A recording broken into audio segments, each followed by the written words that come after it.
Update. I bought a house for my son and daughter-in-law, but they excluded me from their housewarming party because of my facial scar.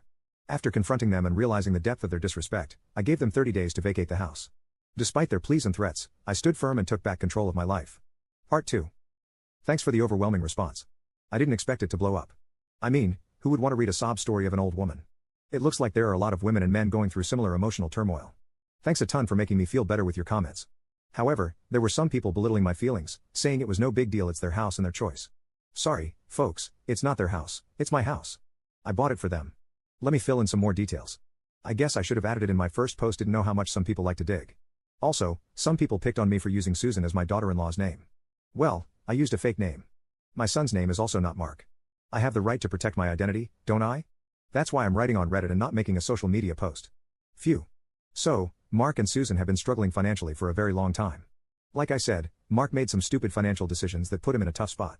I helped him whenever he had a big purchase to make the list would be endless. While all that was fine, I realized that their biggest expense was rent. They were living in a tiny, cramped apartment in the city with their 2 kids, barely making ends meet. Mark was working 2 jobs just to keep food on the table, and Susan was doing what she could to contribute, but it was clear they were drowning. My husband's inheritance was sitting in the bank untouched. I still have a job at the city library, which is enough to pay my bills. I also have my own savings, and my husband left me a house, so rent was sorted. I thought, why not use my husband's money for something good? Why not give them a home where they can feel secure and start building a future? So, I bought a house for them in the suburbs. It isn't a mansion by any means, but it's a beautiful, comfortable home in a nice neighborhood. It has 3 bedrooms, a spacious kitchen, and a backyard. I thought it was perfect for them. When I broke the news to them, they were both in tears. Mark hugged me tightly, thanking me over and over. Susan, on the other hand, was a bit more restrained in her gratitude. She smiled and said the right words, but there was something in her eyes that made me feel uneasy. Still, I brushed it off. I don't need her validation, do I? The house needed a renovation. The previous owners were an old couple who didn't, or couldn't, keep up with the maintenance. I asked Mark to give me some more time so that I could get everything fixed before they moved in.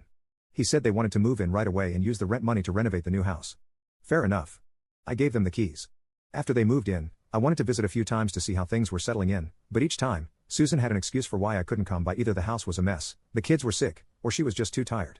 I didn't push it, thinking that maybe she just needed time to adjust. But as weeks turned into months, I started to feel like I was being deliberately kept away.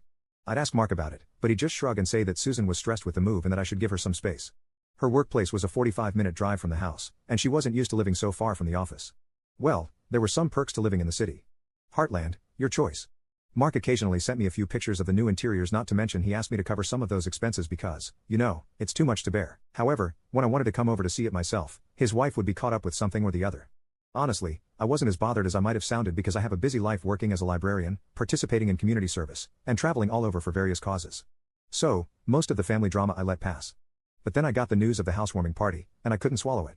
Mark never called me back. The next day, I saw photos of the party on social media. They had hosted a big event with friends, Susan's relatives, and even some of Mark's old colleagues. Everyone seemed to be having a great time, everyone except me, because I hadn't been invited. I was hurt. I wanted to do something about it, enough of being the pushover. But I'm not someone who would show up at the party uninvited. I don't find it classy, sorry. I knew Mark and Susan would give me enough opportunities to avenge my heartbreak. Bingo. It came sooner than I expected. Mark called me for a handout. Why? Apparently, his lovely wife burned through the month's expenses and maxed out both of their credit cards on the party. Now they don't have any money to get through the month. Well done. I asked, what can I do about it? He remained silent and said, I said, sorry, I don't. What do you want me to do with this information? He fell short of words. My dear boy isn't used to this kind of cold treatment. He stammered, nothing, I just called to fill you in. I said, yes, you have. Now, I've got to go. Bye. The next day, he texted me, Mom, I know you're mad at us for not inviting you to the party. I'm sorry, Mom. It just slipped our minds. I know you called me to talk about it, but there was just too much going on, and I totally missed calling you back. We can have another gathering next month with you, Aunt Lily, Uncle Fred, and Alicia. Hope to see your response. Lily and Fred are my siblings, and Alicia is my niece who informed me about the party, so now they want to throw me a bone to get the ATM running. Sorry, honey, the ATM is shut now. I ignored it. He called me in the evening, asking, hey Mom, are you okay? I didn't hear back from you. I was kind of worried about your health. I could sense the desperation in his voice. I chuckled and asked him, what do you want? He thought he won. He laughed and said he wanted some money to pay the bills. I said, I don't have any right now. He seemed shocked because he didn't expect no to be an answer. I said, well, get used to it, and hung up. I ignored his calls and texts for the entire week. He understood he had messed up big time. He texted me that this Sunday, he would visit me with the kids. I'm sure he would want to use his children to emotionally manipulate me, but he doesn't know me yet. Well, let's see how it goes. I'll update you later. Thanks for reading.